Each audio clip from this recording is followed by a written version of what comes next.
শত কোটি টাকা মূল্যের ৩ শতাধিক গাড়ি নিয়ে বিপাকে চট্টগ্রাম বন্দর।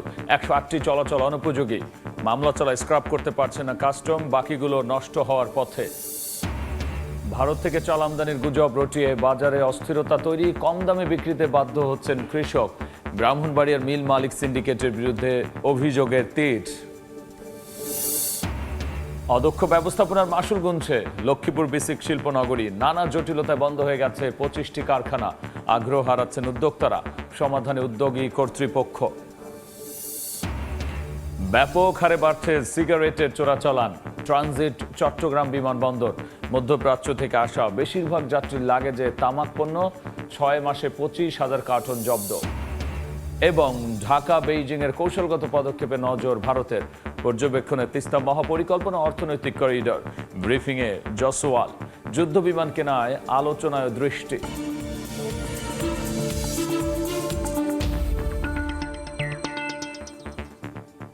দেখছিলেন শিরোনাম। আমন্ত্রণ জানাচ্ছি দেশ ও দেশের বাইরের অর্থ বাণিজ্যের নানা খবর নিয়ে আমাদের নিয়মিত আয়োজন এ সময়ের বাণিজ্যে। আপনাদের সঙ্গে আছি আমি গোলাম রাব্বি। রাজধানীর চীন মৈত্রী সম্মেলন কেন্দ্রে জুলাই গণঅভ্যুত্থানে শহীদদের স্মরণ সভায় যোগ দিয়েছেন প্রধানমন্ত্রী তারেক রহমান। আর সেখানে আছেন সহকর্মী সালেহীন। সরাসরি যাচ্ছি তার কাছে।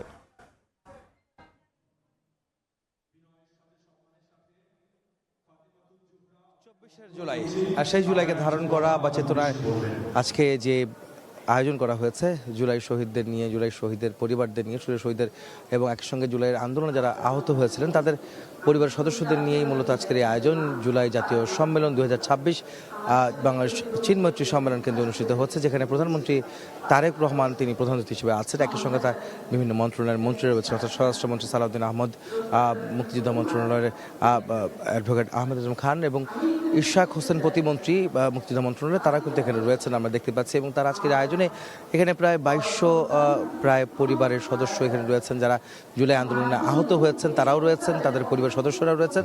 একই সঙ্গে জুলাই যারা শহীদ হয়েছেন তাদের পরিবারের সদস্যরা কিন্তু এখানে আছেন। আপনারা দেখতে পাচ্ছেন যে আমার পেছনে একজন মা কথা বলছেন, যিনি জুলাই শহীদের যে শহীদ হয়েছেন তার একজন মা, তাদের একজন মা, এবং তিনি তার বক্তব্য তুলেছেন। তার আগে কিন্তু আমরা দেখি তার স্বজনরা কথা বলেছেন। জুলাই আন্দোলনে যারা শহীদ হয়েছিলেন, জুলাই আন্দোলন আসলে যেই চেতনায় আসলে ধারণ করে তারা আন্দোলনে ঝাঁপিয়ে পড়েছিলেন, সেই আন্দোলনগুলোকে স্মরণ করছেন এবং যে আত্মত্যাগ এই শহীদদের এবং যারা আসলে বীর সাহসী ভূমিকা পালন করেছিলেন সেই আন্দোলনে, তাদেরকে আজকে স্মরণ করা হচ্ছে আজকে এই দিবসটিতে, এই ৪ঠা জুলাই এই আয়োজনের মধ্য দিয়ে। এখানে আমরা দেখতে পাচ্ছি যে তারা প্রত্যেকটা আবেগঘন পরিবেশ তৈরি হয়েছে, যে আবেগঘন পরিবেশের মধ্য দিয়ে তারা স্মৃতিচারণ করছেন যে জুলাই আন্দোলনে কীভাবে নির্বিচারে গুলি চালানো হয়েছিল আন্দোলনকারীদের উপরে, যেখানে যারা স্বৈরাচার বিরোধী আন্দোলন করেছিলেন, স্বৈরাচার সরকারের বিরুদ্ধে তারা অবস্থান নিয়েছিলেন এবং স্বৈরাচার সরকারের পতনের জন্য তারা যে রাজপথে নেমেছিলেন, খালি নিরস্ত্র সাধারণ মানুষের যারা রাস্তায় নেমেছিলেন, আন্দোলন করেছিলেন, তাদের উপরে যে নৃশংস হামলা করা হয়েছিল, গুলি করা হয়েছিল, নির্যাতন করা হয়েছিল, তাতে করে কিন্তু প্রায় ১,৫০০ মানুষ নিহত হয়েছিলেন সে আন্দোলনের সময়, যেখানে তরুণ, যুবক, যুবতী, শিশু থেকে বৃদ্ধ বিভিন্ন শ্রেণী পেশার মানুষ কিন্তু তখন নিহত হয়েছিলেন। অর্থাৎ সে রাষ্ট্রীয় বাহিনী দ্বারা যে আক্রমণ বা যে হামলা করা হয়েছিল সেই প্রভাবে, এবং তাদের যে হামলার যে অনেকে আহত হয়েছেন, কেউ পঙ্গু হয়েছেন, কেউ অন্ধ হয়েছেন, চোখ হারিয়েছেন, কারো হাত হারিয়েছেন, এরা সারা জীবনের জন্য পঙ্গু হয়েছেন, তাদের কথা কিন্তু আজকে স্মরণ করা হচ্ছে এখানে।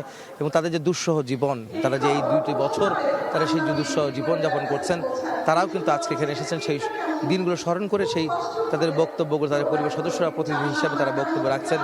এক মা সেই বক্তব্য কিন্তু দিচ্ছেন। এখন এখানকার যে এই অনুষ্ঠানস্থলে, সম্মেলনস্থলে অনেকের মধ্যে কিন্তু আসলে অনেকের চোখে কিন্তু পানি দেখেছে। সেই ২ বছর আগের যে ঘটনা, এটা কিন্তু এখনও দগদগে ক্ষত হিসাবে চিহ্নিত হয়ে আছে। তাদের মনে কিন্তু এখনও সেই দাগ মুছে যায়নি। প্রত্যেকের মনে কিন্তু এখনও সেই জুলাইয়ের স্মৃতি রয়েছে।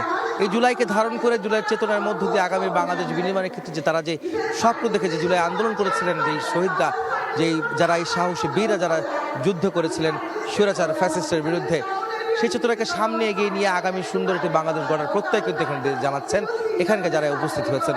একই সঙ্গে তারেক রহমান প্রধানমন্ত্রী, তিনি কিছুক্ষণের মধ্যে এখানে বক্তব্য রাখবেন।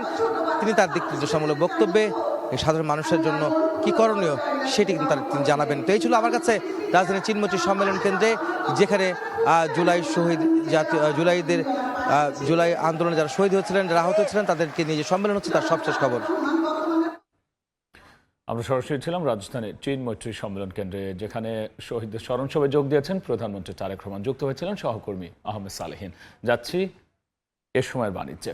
100 কোটি টাকা মূল্যের 304টি গাড়ি নিয়ে বিপাকে চট্টগ্রাম বন্দর ও কাস্টমস। এর মধ্যে 108টি গাড়ি একেবারেই চলাচল অনুপযোগী বলে প্রতিবেদন দিয়েছে বিআরটিএ। তবে উচ্চ আদালতে মামলা চলায় এসব গাড়ি স্ক্র্যাপ করতে পারছে না কাস্টম হাউস। দেখব শাখাউট্টুপুর ক্যামেরায় কমলদের রিপোর্ট। ধুলোর আস্তরণে ঢাকা পড়া ভাঙাচোরা এসব গাড়ি দেখলেই মনে হবে এটি যেন কোনো ডাম্পিং স্টেশন। অধিকাংশ গাড়ির যেমন চাকা ফেটে ফ্লোরে বসে গেছে, তেমনি নষ্ট হয়ে গেছে ইঞ্জিন সহ নানা যন্ত্রপাতি।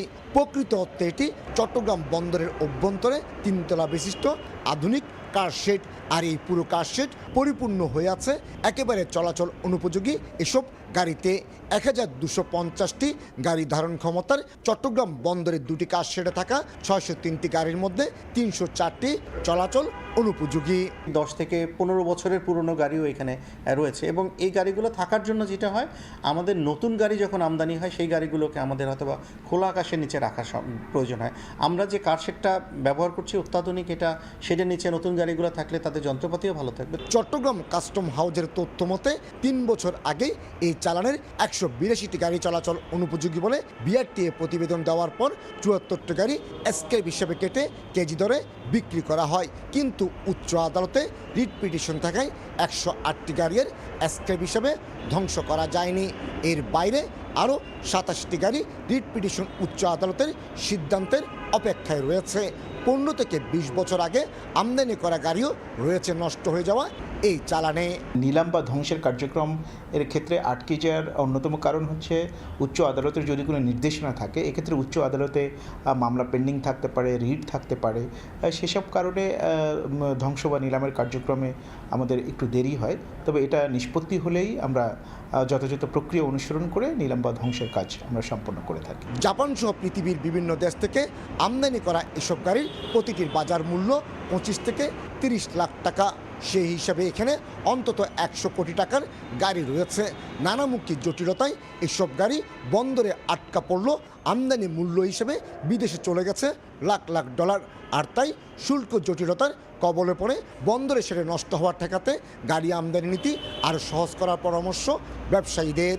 এটাতে আসলে কয়েকটা প্রসেস টেন্ডার করে ছেড়ে দিতে পারে, যে যারা নিবে তারা নিয়ে এটা যে কিছু করুক, স্ক্র্যাপ করুক কিংবা কিছু করুক, কিংবা ওনারা নিজেরা এটা স্ক্র্যাপ করে ওনারা এটা রিলিজ করে দিতে পারে। বিদেশ থেকে আমদানিকৃত গাড়ি 30 দিনের মধ্যে ছাড় করার বিধান রয়েছে। নির্ধারিত সময়ের মধ্যে ছাড় না করা গাড়ি নিলামে বিক্রি করার জন্য বাই পেপার কাস্টম হাউজের কাছে হস্তান্তর করে বন্দর কর্তৃপক্ষ। বিদেশ থেকে আমদানি করা এই 304টি গাড়ি এখন চট্টগ্রাম বন্দরের কাছে এক প্রকার গলার কাটা। চলাচল অনুপযোগী হওয়ায় কাস্টম যেমন নিলামে বিক্রি করতে পারছে না, ঠিক তেমনি আইনি জটিলতার কারণে এসব গাড়ি ধ্বংস করা যাচ্ছে না। আর তাই বহুদল শ্রেণে এসব ভাঙাচোরা গাড়ির অবস্থান থাকায় নতুন করে আমদানি করা গাড়ি রাখতে হচ্ছে অনেকটা খোলা আকাশের নিচে। চট্টগ্রাম বন্দরের কারশেড থেকে কমল দে, সময় সংবাদ। আমরা রিপোর্টটা দেখছিলাম। আমাদের সঙ্গে যুক্ত হয়েছেন বর্তমান গাড়ির বাজার নিয়ে কথা বলার জন্য রিকন্ডিশন গাড়ি আমদানিকারকদের যে সংগঠন মহাসচিব রিয়াজ রহমান, বারভিডার মহাসচিব, এবং আমরা তাকে স্বাগত জানাচ্ছি। জনাব রিয়াজ রহমান, আপনাকে স্বাগত আমাদের আয়োজনে। আমরা রিপোর্ট দেখছিলাম এবং সেক্ষেত্রে আমরা যদি একটু দেখি যে এই রিপোর্টে যে অংশটা আছে সেটা হচ্ছে এরকমভাবে নানা সময় কিন্তু বন্দরে আটকে থাকে। তার বাইরে পুরো গাড়ির বাজার নিয়ে আমরা কথা বলবো। শুরুতে এই জায়গাটা যদি একটু কথা বলেন। জি ধন্যবাদ। যে রিপোর্টটা আসলে অ্যাকচুয়ালি এই গাড়িগুলি কিন্তু আইনি জটিলতার কারণে অনেকদিন ধরে আটকে আছে, কিন্তু আমাদের গাড়ি ব্যবসায়ীরা ম্যাক্সিমাম গাড়ি কিন্তু চট্টগ্রাম বন্দরে ওইরকমভাবে কেউ রাখতে পারে না। বিকজ আপনি দেখবেন যে আমরা 4 দিন পর্যন্ত ফ্রি রাখতে পারি, এরপর কিন্তু 4 দিনের পর 7 দিনের মাথায় কিন্তু এটা 512 টাকা হয়ে যায় 7 দিনের জন্য প্রতিদিন। তারপরে আবার আপনার এটা হয়ে যায় প্রায় 1000-এর উপর, তারপর 1500, তারপর 2000 টাকার উপর 7 দিন পর পর। তারপর 30 দিন পর দেখা যায় আমাদের বিনটাই লক হয়ে যায়। সো যারা এই ব্যবসা করে তারা 30 দিনও গাড়ি এটা রাখে না, এটা যত তাড়াতাড়ি পারে তার খালাস হয়, কারণ নইলে তারা ব্যবসা করতে পারবে না। তো এই এত বন্দরের চার্জ দিয়ে এই গাড়ি কোনোদিনও প্রফিটেবল হবে না। আর যেগুলি আটকে আছে এইগুলি আমি মনে করি আইনি জটিলতার কারণে এটা দ্রুত হয়তো সমাধান হবে, এবং এই গাড়িগুলি যত দ্রুত হবে আমার মনে হয় ততই ভালো হয়, চলাচলের যোগ্য থাকবে। সেক্ষেত্রে একটু যদি গাড়ির বাজার নিয়ে বলছিলাম কথা বলবো, এখন আসলে কি অবস্থা? নতুন সরকার আসছে, তারা ইভি গাড়ি সহ নানা ধরনের সুযোগ সুবিধার কথা আমরা শুনি, কিন্তু বাস্তব চিত্রটা আসলে কি? ধন্যবাদ। আসলে আমরা যা দেখলাম এই বাজেটে সেটা হচ্ছে আমাদের, আপনি জানেন যে জাপান থেকে যে গাড়িগুলি আসে সেটা বিশ্বমানের, এবং আপনি সেটাকে আপনি এনভায়রনমেন্ট ফ্রেন্ডলি বলেন, সব কিছু ফিচার্স সহ আসে। এবং এত ভালো গাড়িগুলি যে আমরা কিন্তু 4-5 বছর পুরাতন গাড়ি আনি, সেটা আমরা বিক্রি করার পর দেখি 25 থেকে 30 বছর কিন্তু এই গাড়িটা আরামে চলে, একটা রিসেল ভ্যালু থাকে, সব কিছু থাকে। কিন্তু মানে আমাদের রক্তের সাথে কিন্তু এই বাংলা মানে আপনার যদি বলেন রাস্তাঘাট সব কিছু, টেকনাফ থেকে তেঁতুলে আপনি গত লাস্ট 10 বছরে কিন্তু যেটা আমরা 8-10 বছরে দেখেছি যে হাইব্রিড ইলেকট্রিক গাড়ি, এই গাড়িটা কিন্তু বাংলাদেশে অনেক জনপ্রিয়, এবং এটার মেকানিক তৈরি হয়ে গিয়েছে এবং এর স্পেয়ার পার্টস সহ সব কিছু অ্যাভেলেবল। এখন আমরা এবার দেখলাম বাজেটে যেটা আমরা বারবার ফোকাস ছিলাম যে হয়তো হাইব্রিড গাড়ির উপর সরকার, যেহেতু তারা বলতেছে জ্বালানি সাশ্রয়ী হইতে হবে, এটা তো আমাদেরকে এমনভাবে কর্নার করা হচ্ছে যে মানে জাপানি রিকন্ডিশন গাড়িগুলি, যে আমরা কিন্তু ট্যাক্সের ভারের কারণে আস্তে আস্তে কিন্তু হারিয়ে যাওয়ার পথে আস্তে আস্তে, এবং একটা শ্রেণীকে এমনভাবে তারা সুযোগ সুবিধা দেওয়ার চেষ্টা করতেছে। আমরা যেটা লক্ষ্য করতেছি যে একই, সাপোজ এবার প্লাগ ইন হাইব্রিডের কথা বলি, আমাদেরকে তারা একই, আমরা চাই একই একটা প্লেইং লেভেল ফিল্ড একই থাকুক, কিন্তু দেখা যাচ্ছে আমাদের ক্ষেত্রে বেশি, ব্র্যান্ড নিউ ক্ষেত্রে কম। এতে দেখা যাচ্ছে কি আমাদের গাড়ির দাম আস্তে আস্তে প্রতিদিন বাড়ছে, আরেকটা শ্রেণীর গাড়ির দাম কমছে, যেটা উল্টা হওয়া উচিত ছিল। একটা গাড়ি যদি আপনি 30 বছর ইউজ করতে পারেন, এটা সরকারেরও লাভ, রাজস্ব পাচ্ছে, দেশেরও লাভ, আবার যারা ইউজ করতেছে তাদেরও লাভ। কিন্তু আমরা 4 বছর পুরাতন গাড়ি বিক্রি করার পর 25 বছর চলে, আর একটা ব্র্যান্ড নিউ গাড়ি যদি আপনি 5 বছর 6 বছর আদৌ চলবে কি না, রিসেল ভ্যালু কি হবে, এটা কিন্তু পরীক্ষিত গাড়ি না, আমাদের এটা পরীক্ষিত গাড়ি, নাম্বার 1। নাম্বার 2 হচ্ছে আমি পৃথিবীর কোথাও দেখি না এই বৈষম্যগুলি, যে একই ধরনের গাড়ি আপনি রিকন্ডিশন গাড়িতে বেশি, ব্র্যান্ড নিউতে কম। এটা উল্টো হওয়ার কথা। যেরকম আমি আপনাকে উদাহরণ যদি বলি, ফুটবলের মৌসুম চলছে, ব্র্যান্ড নিউ তো বেশি হওয়ার কথা ছিল অফকোর্স, মানে অথবা একই রকম সমান হওয়ার কথা। এখন আমি যদি বলি ফুটবলের মৌসুম, আমরা দুইটা টিম, আমার জন্য অফসাইড, আপনার জন্য অফসাইড নাই, তো আপনি তো অ্যাডভান্টেজ এমনি পেয়ে যাচ্ছেন। তো এইভাবে করে একটা প্রাকৃতিক ভাবে একটা, আমি মনে করছি যে জাপানি গাড়িগুলি একটা প্রাকৃতিক ভাবে সেক্ষেত্রে মারপ্যাচের মুখে পড়ে গিয়েছে। সেক্ষেত্রে সরকারের বক্তব্য কি? এটা তো সরকার, আপনারা তো এই যে এইগুলো নিয়ে কথা বলেন তাদের সঙ্গে, আমরা দেখতেছি এমন ভাবে জিনিসটা একটা মেকানিজমের ভিতরে চলে আসতেছে যে ওদেরকে একটা অ্যাডভান্টেজ দেওয়া হচ্ছে, যেন জনগণ যেন আস্তে আস্তে এই ট্যাক্সের ভারের কারণে যেন ওই গাড়ির দিকে বেশি শিফট হয়, আস্তে আস্তে রিকন্ডিশন গাড়ি যেন কম বিক্রি হয়। এটা দেখেন, এটা উল্টা কেস হচ্ছে। কিন্তু পৃথিবীর বিভিন্ন উন্নত দেশে কিন্তু, যেরকম নিউজিল্যান্ড, অস্ট্রেলিয়া, ইউকের মতো দেশে কিন্তু আমরা 5 বছর ইম্পোর্ট করতে পারি পুরাতন গাড়ি, কিন্তু ওইসব দেশে কিন্তু 7 থেকে 8 বছর, 15 বছর পর্যন্ত আছে যেখানে আপনি গাড়ি ইম্পোর্ট হয়। তো আমরা 15 বছর রিকন্ডিশন ইচ্ছে করলে ইম্পোর্ট করা যায়। হ্যাঁ, ওদের মেইন ফোকাসটা হচ্ছে ইমিশন স্ট্যান্ডার্ডটা কেমন, এবং আমাদের এখানে কিন্তু এই জিনিসটা কেউ কিন্তু লক্ষ্য করছে না। ইভি গাড়ির সাথে ইমিশন স্ট্যান্ডার্ডটা কতটা বাংলাদেশের? ইভি যেরকম আপনি সবাই বলতেছে ফোকাস অন ইভি, এবার যে জ্বালানি, আমার হিসাব হচ্ছে এই জ্বালানি সংকটটা সৃষ্টি হয়েছে তো ইরান যুদ্ধের কারণে স্পেশালি। আস্তে আস্তে কিন্তু দেখেন ব্যারেল কিন্তু $70 নিচে চলে আসতেছে। আবার আমি ইভির ক্ষেত্রে, ইভির আপনি যেরকম সুফল দেখতেছেন, আমি আবার একটা পর্যায়ে এসে দেখতেছি আমার ফোকাস করতে হবে আশেপাশের দেশে কি হচ্ছে। লাইক আমাদের আগে কিন্তু যারা থাইল্যান্ড, মালয়েশিয়া বা অন্যান্য ইউরোপের কান্ট্রিতে যারা শুরু করেছে, আমাদের দেশে যেরকম আপনার লোডশেডিং, ইলেকট্রিকের যে প্রবলেমগুলি আছে, ওই দেশে কিন্তু এরকম নাই। এবং এই ইলেকট্রিক গাড়ি কিন্তু আমরা মানে আপনার যে চার্জিং পয়েন্টগুলি পর্যাপ্ত নাই, ইনফ্রাস্ট্রাকচার তৈরি হয় নাই। আমি মনে করি একদম বেবি স্টেজে আমাদের দেখতে হবে অ্যাকচুয়ালি অন্য দেশে যারা আমাদের থেকে আরও 4-5 বছর আগে ইভি স্টার্ট করছে, ওখানে কি কি প্রবলেম হচ্ছে এবং ওখানে কি কি অ্যাডভান্টেজও হচ্ছে। তো আমি যেটা দেখতেছি যে অ্যাকচুয়ালি আমরা ফোকাস, আমাদের আস্তে আস্তে ওইদিকে যেতে হবে, কিন্তু যেখানে আমার ইনফ্রাস্ট্রাকচার থেকে যে কোনো কিছুই ক্রিয়েট হয় নাই, আপনি চিন্তা করে দেখেন যে এই ইভি গাড়ি আজ থেকে 8 বছর 10 বছর পর কি হবে, পুরো ব্যাটারির উপর নির্ভর। তারপর আমরা বলতেছি পরিবেশ, কিন্তু জাপান কিন্তু ইভির থেকে মোর ফোকাসড অন আদার থিংস, কারণ ওরা কিন্তু একদিনে কিন্তু গাড়ি তৈরি করে না, সবকিছু ওভারঅল বিবেচনা করে। এই গাড়ির ব্যাটারি, এই সীসা, আপনি লিথিয়াম ব্যাটারি, সেই ক্ষেত্রে এটার উপর নির্ভরতা বাড়লে কি ক্ষতি হতে পারে আপনার এটা দৃষ্টিতে? আমি আস্তে আস্তে যদি যে পর্যন্ত আপনি ওয়েস্ট প্রোডাক্ট আপনার রিসাইকেলের ম্যানেজমেন্ট যদি তৈরি না হয়, এটা এক্সপেন্সিভ। এবং এই ব্যাটারি এটাই মেইন ফোকাস ইভি গাড়ির। এই ব্যাটারিগুলি যদি আপনি নষ্ট হয় বা কোনো প্রবলেম হয়, এটা কিন্তু অনেক এক্সপেন্সিভ, ইটস নট চিপ। এবং 8-10 বছর পর এটা কিন্তু মানে এটার ভ্যালু অলমোস্ট জিরো। তারপর এই গাড়িটা আমি মনে করি 8-10 বছর বা 12 বছর পর এটা আর ব্যবহার করার যোগ্য থাকবে না। সেক্ষেত্রে রিসেল প্রাইস কিছুই না, ওইটা নাই। এটা কিন্তু মানুষ ফোকাস করতেছে না। যেটা আমরা 5 বছর পুরাতন আনার পরও কিন্তু একটা ইকোনমিক ভ্যালু থাকে, সবকিছু থাকে। এবং আপনি দেখেন তো ইভি গাড়ি বলেন বা চাইনিজ বা ভারতীয় যে গাড়ি, এটার স্পেয়ার পার্টস অ্যাভেলেবেল না। আপনি হাইব্রিড বলেন, প্লাগ-ইন, জাপানের প্রত্যেকটা প্রান্ত জাপানি গাড়ি কিন্তু আপনি সব কিছু পাচ্ছেন, আপনার ট্রেন্ড হয়ে গিয়েছে।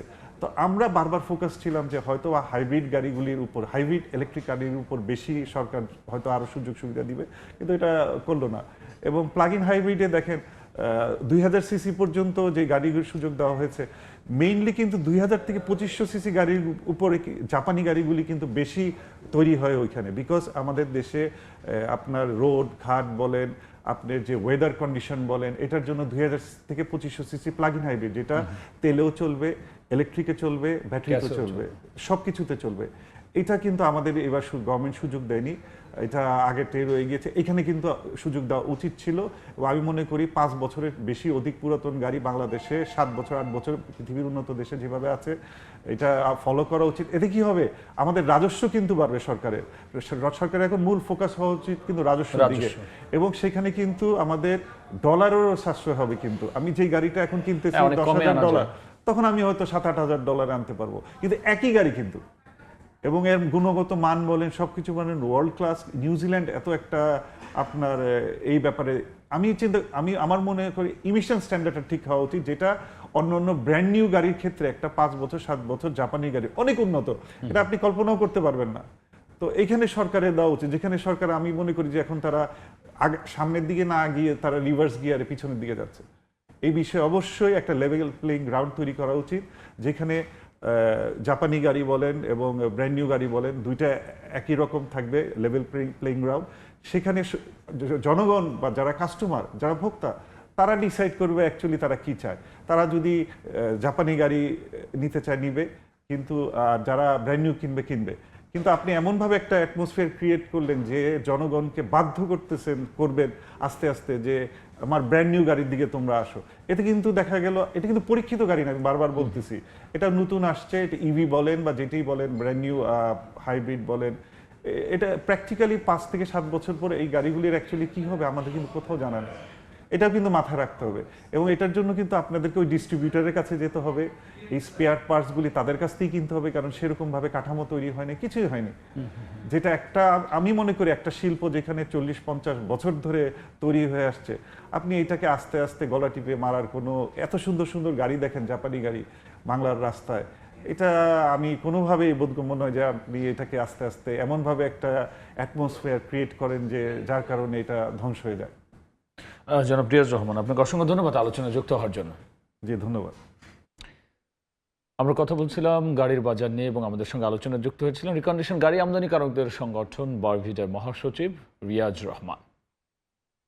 এবার বন্দর বাণিজ্যের খবর।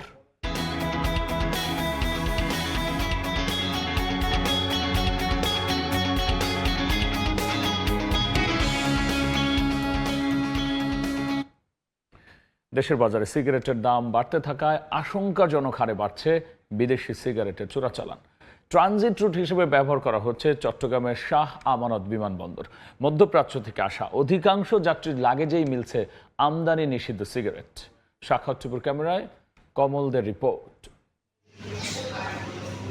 চট্টগ্রাম শাহ আমানত বিমানবন্দরে মধ্যপ্রাচ্য থেকে ফ্লাইট অবতরণ মানে এখন বিপুল পরিমাণ আমদানি, নিষিদ্ধ সিগারেট জব্দ।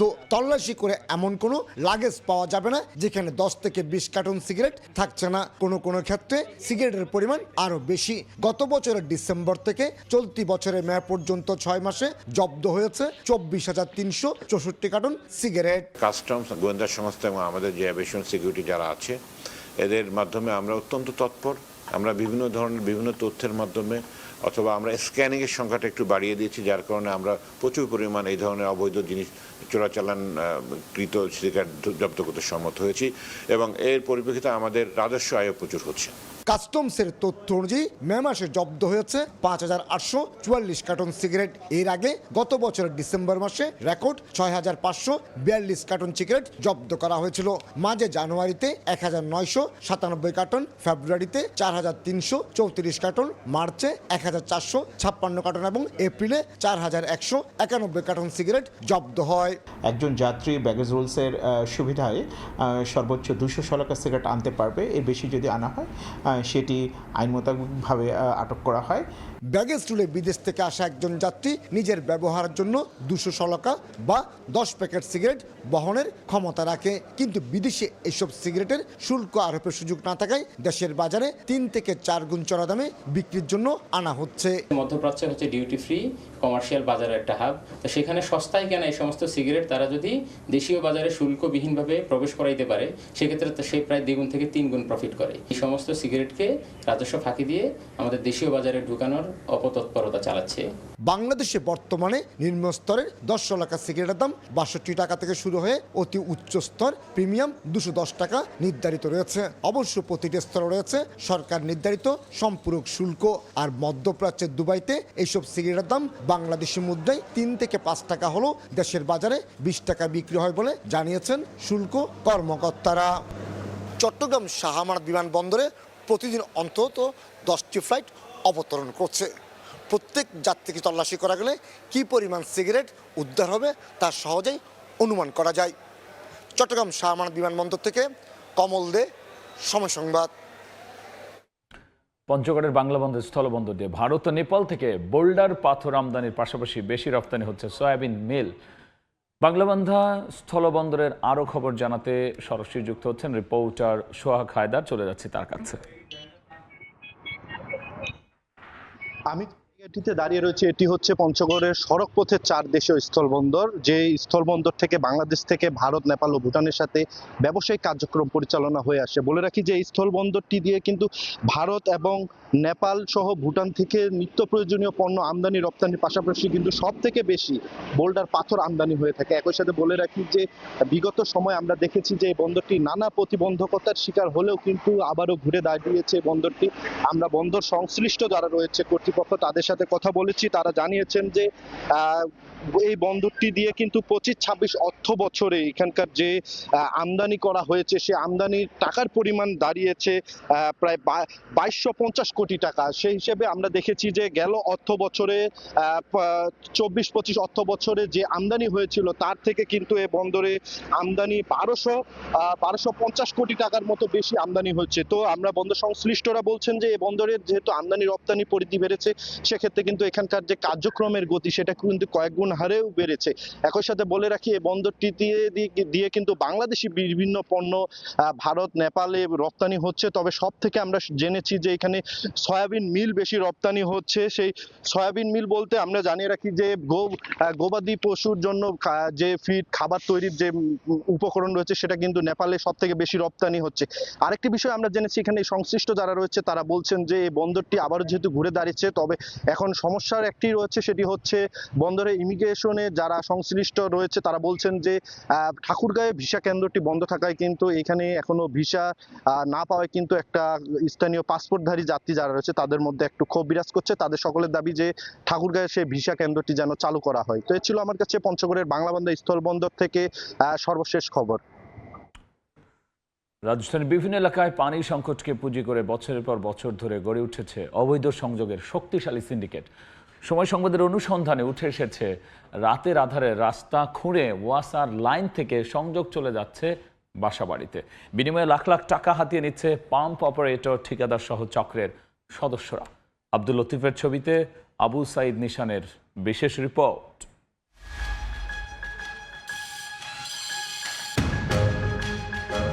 লাইন দিতেছে আবার কাটতেছে।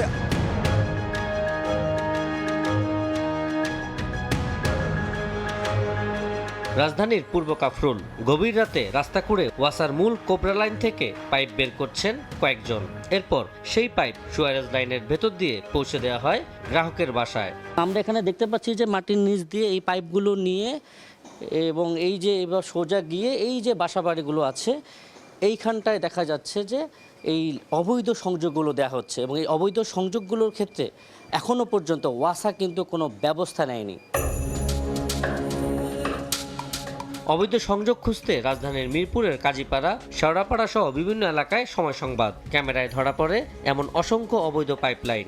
স্থানীয়দের দাবি লাখ লাখ টাকা হাতিয়ে প্রায় 2000-এরও বেশি অবৈধ সংযোগ দেয়া হয়েছে এসব এলাকায়। আর এসব সংযোগের কারণে বৈধ গ্রাহকদের বাসায় দিনের পর দিন মিলছে না পর্যাপ্ত পানি। মাটির নিচ দিয়ে এভাবে এই পানি সংযোগগুলো কিন্তু যাচ্ছে এবং ওই জায়গাটায় কিন্তু ঢালাই করে দেওয়া হয়েছে। যেখানে সুয়ারেজ লাইন থেকে যে পাইপগুলো আসছে সেটি কিন্তু ওইখানটা ঢালাই করে এইভাবে মাটি চাপা দিয়ে বালু দিয়ে কিন্তু এই যে আমরা একটু আগে দেখতে পাচ্ছি পাইপ, এই পাইপের মধ্য দিয়ে কিন্তু এই সংযোগগুলো যাচ্ছে। অবৈধ লাইন দিতে এসব লাইনে পানি আছে, আমাদের সব লাইনে কোনো 17-18 দিন পানি নেই। লাইন দিতেছে আবার কাটতেছে আবার এই পর্যায়ে চলতেছে। প্রত্যেকটা বাড়িতে দেখেন আপনি লাইন আছে, ওয়াটার লাইন আছে, এরকম ধরনের পাইপ দেওয়া আছে। অভিযোগের সত্যতা যাচাইয়ে গ্রাহক সেজে যোগাযোগ করা হয় ওয়াসার শেওড়াপাড়া 4 পাম্পের অপারেটর শাওনের সঙ্গে। গোপন কথোপকথনে তিনি সংযোগের ব্যবস্থা করে দেওয়ার আশ্বাস দেন। লাইনের ব্যাপারে তাহলে একটু হেল্প করেন আপনি। দেখুন ভাই, সন্ধ্যায় ফোন দিন। কিন্তু ক্যামেরা নিয়ে তার কর্মস্থলে গেলে পাল্টে যায় দৃশ্য।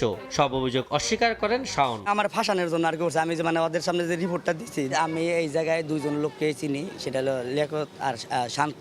তবে সময় সংবাদের হাতে এসেছে শাওনের সম্পৃক্ততার একাধিক অডিও, ভিডিও ও অন্যান্য দালিলিক তথ্য, যা তার বক্তব্যের সঙ্গে মিল নেই। সেই সূত্র ধরে এগোতেই পরিচয় হয় চক্রের আরেক সদস্য ঠিকাদার শান্তর সঙ্গে। ব্যায়ামঘরে সবগুলো না, আমি ওইখানে 6টা-7টা কানেকশনের কাজ করছি। সিস্টেম ওয়াইজ টাকা নিয়ে তারপর ওইখান থেকে কানেকশনগুলো করে দেয়। এটা ওয়াসার সাথে, এই ওয়াসার শাওন, তারপর ওদের সাথে আরও জড়িত আছে স্বপন, হাবিব, ঠিক আছে, ওরা সম্মিলিতভাবে এই কাজগুলো আমাদেরকে করে দেয় আর কি। বিনিময়ে তারা টাকা খায়। আপনারা সহযোগিতা করলে না আমরা ই করতে পারবো। অনুসন্ধানে উঠে আসে আরও একটি নাম, লিয়াকত। স্থানীয়দের ভাষ্য, অবৈধ পানির সংযোগের অভিযোগে একসময় কারাভোগও করেছেন তিনি। তবে এবার তার খোঁজে এলাকায় গেলেও কেউ মুখ খুলতে রাজি হননি। এসব অভিযোগ নিয়ে ঢাকা ওয়াসার ব্যবস্থাপনা পরিচালকের মুখোমুখি হয় সময় সংবাদ। যাদের চিহ্নিত করতে সমর্থ হবো, সে যদি ওয়াসার কর্মকর্তা বা কর্মচারী হয়, উনি কিছুক্ষণ পরে আর চাকরিতে থাকতে পারবেন না। এই ক্ষেত্রে কোনো আপোষ না। আর বাইরের যদি লোক হয়, তখন আইনগত স্থানীয় পুলিশের সহায়তায় আইনগতভাবে কি করা সে ব্যবস্থা আমরা নেব। তবে এলাকাবাসীর প্রশ্ন, বছরের পর বছর ধরে যদি প্রকাশ্যেই চলে এই অবৈধ বাণিজ্য, তাহলে সংশ্লিষ্টদের চোখ এড়িয়ে গেল কিভাবে? সংকটের গল্প পরিণত হলো অপরাধের গল্পে, যেখানে জড়িত ঠিকাদার, রাজনৈতিক ব্যক্তিবর্গ সহ স্বয়ং ওয়াসার কর্মীরাও। বহু বছর ধরে চলছে এই পানি বাণিজ্য, ভোগান্তিতে হাজার হাজার পরিবার, কিন্তু এখনো হয়নি স্থায়ী সমাধান। এখন দেখার বিষয় এই সংকট নিরসনে কি পদক্ষেপ নেয় কর্তৃপক্ষ। আবু সাইদ নিশান, সময় সংবাদ, ঢাকা। দেখছেন এ সময়ের বাণিজ্য।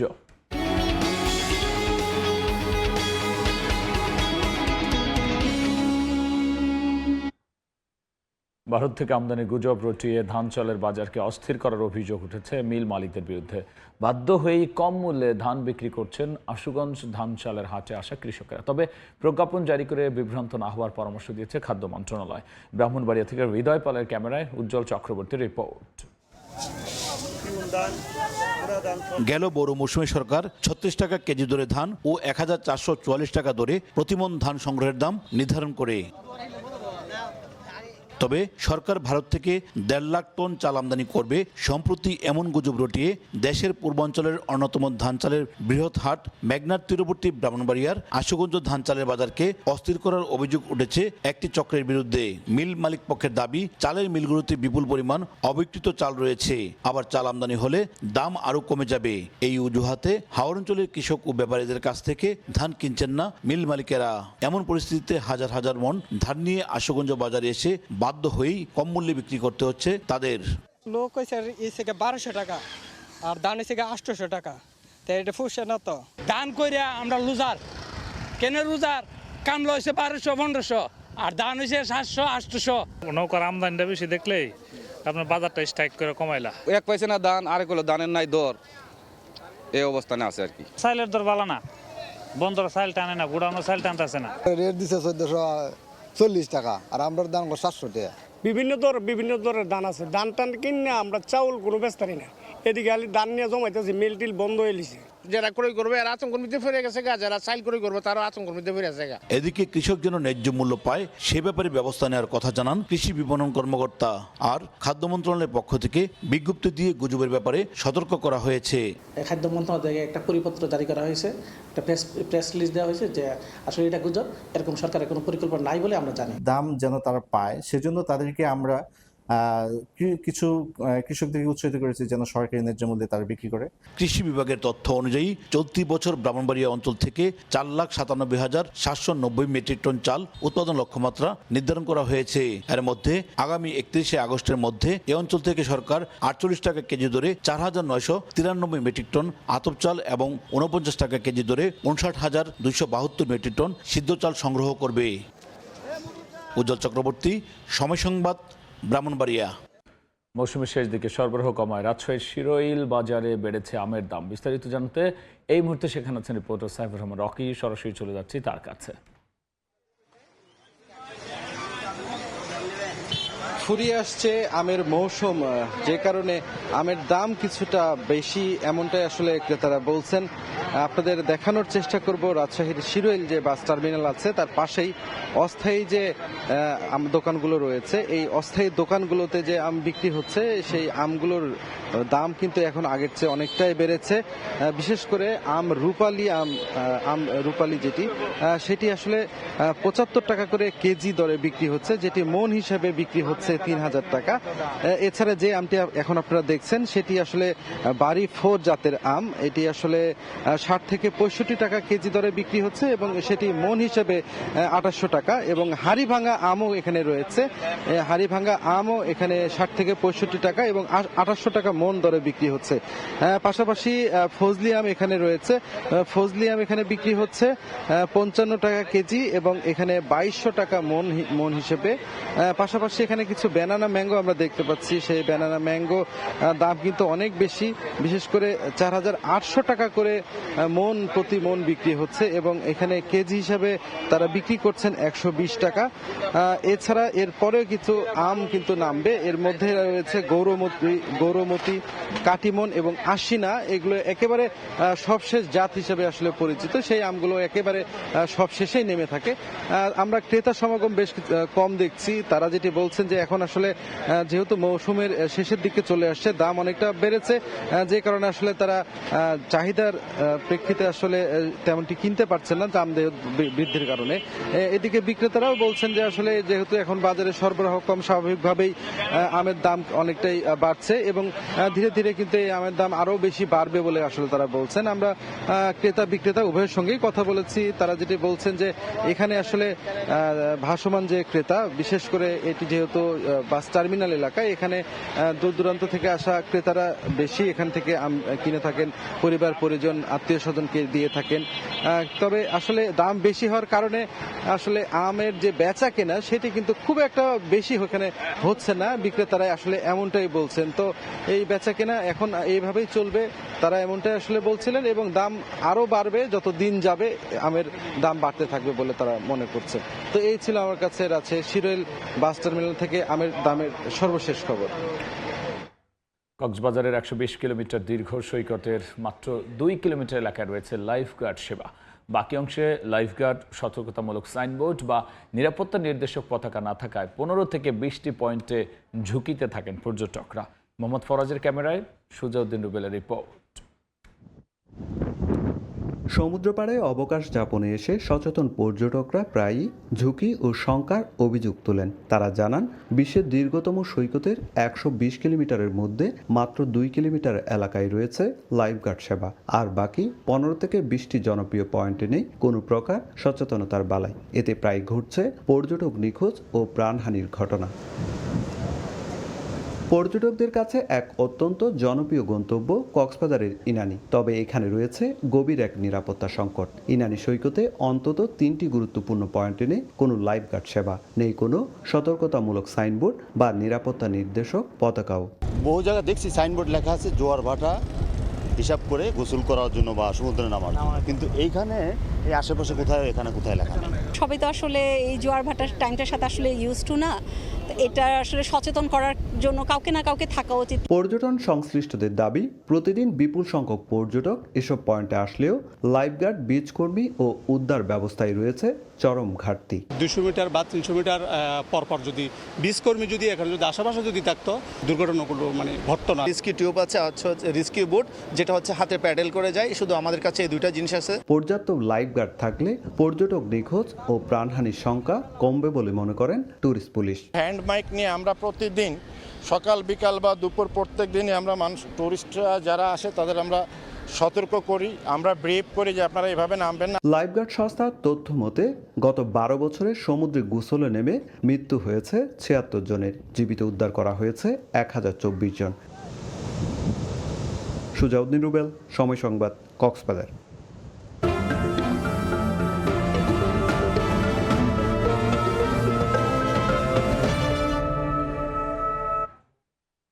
প্রতিষ্ঠার 2 যুগ পর আশানুরূপ শিল্প কারখানা গড়ে ওঠেনি লক্ষ্মীপুরের বিসিক শিল্পনগরীতে।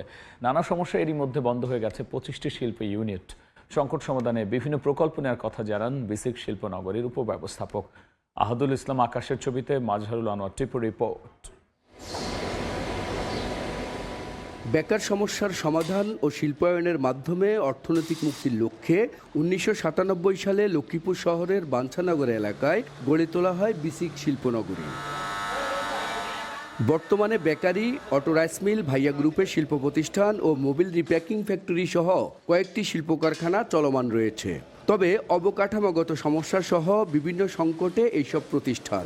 শুরুতে 43টি শিল্প ইউনিট তাদের কার্যক্রম শুরু করলেও নানান সমস্যায় এরই মধ্যে বন্ধ 25টি শিল্প ইউনিট। অন্ধকারের কারণে যার কারণে বিভিন্ন বখাটে ছেলেরা আসে। যে আশা নিয়ে আসছিলাম সে আশা আসলে আমাদের পূর্ণ হয় নাই। বিসিক কর্তৃপক্ষ জানায়, রাস্তা ও ড্রেনের সমস্যার সমাধানের জন্য প্রকল্প প্রণয়ন করে ঊর্ধ্বতন কর্তৃপক্ষের কাছে প্রস্তাবনা পাঠানো হয়েছে। বরাদ্দ পেলেই নেওয়া হবে প্রয়োজনীয় ব্যবস্থা। 1000 ফিট করে আপনার 2000 ফিটের রাস্তার কাজ অলরেডি আমাদের এই অর্থ বছরের কাজটাও শেষ হয়ে গেছে আমাদের। তো আমরা এভাবে ধারাবাহিকভাবে চেষ্টা করতেছি এটা আবার নতুন করে চালু করার জন্য। 16 একর ভূমির উপর প্রায় 3.5 কোটি টাকা ব্যয়ে নির্মিত এই শিল্পনগরীতে 54টি শিল্প ইউনিটের বিপরীতে 3 ক্যাটাগরির 100টি প্লট বরাদ্দ দেওয়া হয়। সহজ শর্তে শিল্পভিত্তিক ঋণ দেয়া, গ্যাস, বিদ্যুৎ, পানি ও ড্রেনের সমস্যার সমাধান হলে এই শিল্পনগরীর সবগুলো প্লটেই শিল্প কারখানা গড়ে উঠবে বলে আশা করছেন উদ্যোক্তারা। বিসিক শিল্পনগরী এলাকা থেকে মাজহারুল আনোয়ার টিপু, সময় সংবাদ, লক্ষ্মীপুর।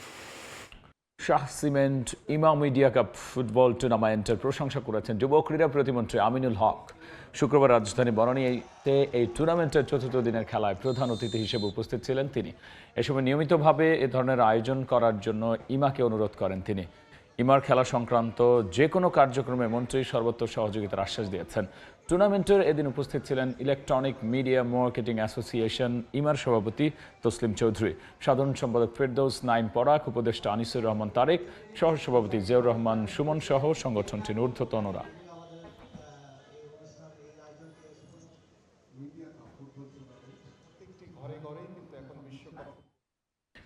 বর্ষার সৌন্দর্য, বাঙালির সংস্কৃতি ও ঐতিহ্যকে উদযাপন করতে অনুষ্ঠিত হচ্ছে দিনব্যাপী ইস্পাহানি মির্জাপুর বর্ষা যাপন 2026।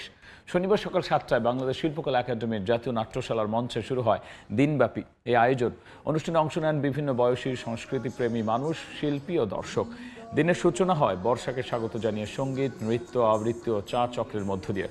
অনুষ্ঠান স্থলে দর্শনার্থীদের জন্য রয়েছে ইস্পাহানি মির্জাপুর চা ও বাহারি স্টলে ঐতিহ্যবাহী নানা খাবারের আয়োজন।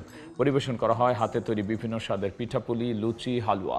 বাংলার ঐতিহ্য সংস্কৃতিকে লালন করার ধারাবাহিক প্রয়াসের অংশ হিসেবে ইস্পাহানি মির্জাপুর এবার বর্ষা যাপনের মাধ্যমে ঋতুভিত্তিক সংস্কৃতিকে উদযাপন করেছে।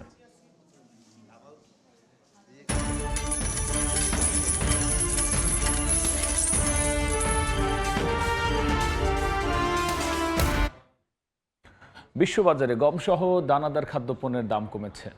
টানা 3 মাস ধরে কমছে চিনির দাম। তবে চাহিদা বেড়ে যাওয়া চড়ে গেছে ভোজ্য তেলের দর। মাসিক প্রতিবেদন প্রকাশ করে শুক্রবার এই তথ্য জানিয়েছে জাতিসংঘের খাদ্য ও কৃষি বিষয়ক সংস্থা FAO। বিশ্ববাজারে দানাদার খাদ্যপণ্যের দাম কমেছে। মে মাসের পরিসংখ্যান বিশ্লেষণ করে এমন তথ্য জানিয়েছে জাতিসংঘের খাদ্য ও কৃষি বিষয়ক সংস্থা FAO। শুক্রবার সংস্থাটির প্রকাশিত মাসিক প্রতিবেদনে জানানো হয়েছে, মে মাসের তুলনায় গেল জুনে দানাদার খাদ্যপণ্যের দাম 3.5% কমেছে। গমের ভালো ফলন হওয়ায় এই পণ্যের দাম 4.4% কমে যাওয়ায় প্রভাব পড়েছে পুরো দানাদার খাদ্যের বিশ্ববাজারে। FAO এর হিসাব, এক মাসে 5.7% দাম কমেছে চিনির। এতে এক বছর আগের তুলনায় গেল জুন মাসে চিনি বেচা কেনা হয়েছে 13.3% কম দামে। এ নিয়ে টানা 3 মাস ধরে বিশ্ববাজারে কমেছে চিনির দাম। তবে এক মাসের ব্যবধানে 3.8% বেড়েছে ভোজ্য তেলের দাম। FAO বলছে, গেল বছরের মে মাসে ভোজ্য তেল যে দামে বিক্রি হয়েছে, বর্তমান তা 23.3% বেশি দামে হাত বদল হচ্ছে। এর কারণ বিশ্ববাজারে বেড়েছে চাহিদা। বিশ্ববাজারে মাংসের দামও খানিকটা বেড়েছে বলে জানিয়েছে FAO। 1.5% বেড়েছে দুগ্ধজাত পণ্যের দামও। সাইফুল ইসলাম, সময় সংবাদ। তিস্তা মহাপরিকল্পনা, অর্থনৈতিক করিডর ও চীনা যুদ্ধ বিমান কেনার আলোচনার দিকে তীক্ষ্ণ নজর রাখছে ভারত। শুক্রবার নিয়মিত ব্রিফিংয়ে দেশটির পররাষ্ট্র মন্ত্রণালয়ের মুখপাত্র বলেন, প্রতিবেশীদের কূটনৈতিক ও কৌশলগত পদক্ষেপ পর্যবেক্ষণ করছে নয়াদিল্লি। প্রধানমন্ত্রী তারেক রহমানের সাম্প্রতিক চীন সফরের মধ্য দিয়ে নতুন উচ্চতায় ঢাকা বেইজিং সম্পর্ক। সামনে এসেছে চীন মিয়ানমার বাংলাদেশ অর্থনৈতিক করিডর বা CMBC গড়ার প্রস্তাব। পরিকল্পনা অনুযায়ী চীনের ইউনান প্রদেশ থেকে মিয়ানমার হয়ে বাংলাদেশের চট্টগ্রাম ও মংলা বন্দরের সঙ্গে স্থলপথে সংযোগ স্থাপন করা হবে। প্রস্তাবটি নিয়ে সতর্ক প্রতিক্রিয়া জানিয়েছে ভারত। প্রতিবেশী অঞ্চলের সব ধরনের উন্নয়ন নিবিড়ভাবে পর্যবেক্ষণ করার কথা জানিয়ে দেশটির পররাষ্ট্র মন্ত্রণালয় বলছে, প্রয়োজন হলে যথাযথ ব্যবস্থা নেবে New Delhi. We closely follow all such developments in our neighborhood and take appropriate measures as required. Teesta মহাপরিকল্পনা প্রসঙ্গে শুক্রবার ব্রিফিংয়ে ভারতের পররাষ্ট্র মন্ত্রণালয়ের মুখপাত্র রণধীর জয়সওয়াল জানান, প্রকল্পটির বিষয়ে দিল্লির দৃষ্টিভঙ্গি ঢাকাকে জানিয়ে দেওয়া হয়েছে। তবে কি সেই দৃষ্টিভঙ্গি তা খোলাসা করেননি তিনি। এছাড়া চীনা যুদ্ধবিমান কেনার আলোচনার দিকেও তীক্ষ্ণ নজর রাখছে মোদী সরকার। India's development assistance for projects in Bangladesh is based on a mutually agreed roadmap, which is regularly reviewed. Our views on the Tista River project have been previously conveyed to the Bangladesh side.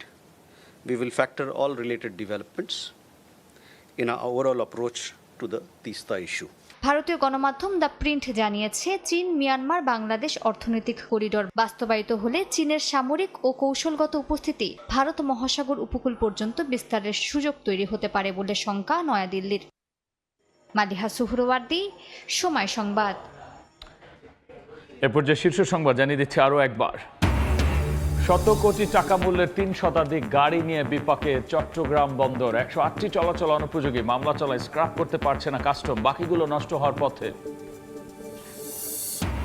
Bharat থেকে চাল আমদানির গুজব রটিয়ে বাজারে অস্থিরতা তৈরি, কম দামে বিক্রিতে বাধ্য হচ্ছেন কৃষক। ব্রাহ্মণবাড়িয়ার মিল মালিক সিন্ডিকেটের বিরুদ্ধে অভিযোগের তীর। এবং অদক্ষ ব্যবস্থাপনার মাসুল গুনছে লক্ষ্মীপুর বিসিক শিল্পনগরী। নানা জটিলতায় বন্ধ হয়ে গেছে 25টি কারখানা। আগ্রহ হারাচ্ছেন উদ্যোক্তারা, সমাধানে উদ্যোগী কর্তৃপক্ষ।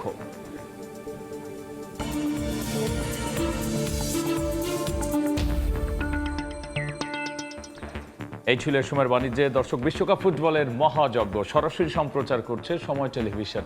দেখতে চোখ রাখুন সময়ের পর্দায়। আর একটু পর দুপুর 12টার সময় সংবাদ নিয়ে আসছি। কিছুক্ষণ পর সঙ্গেই থাকুন সময়।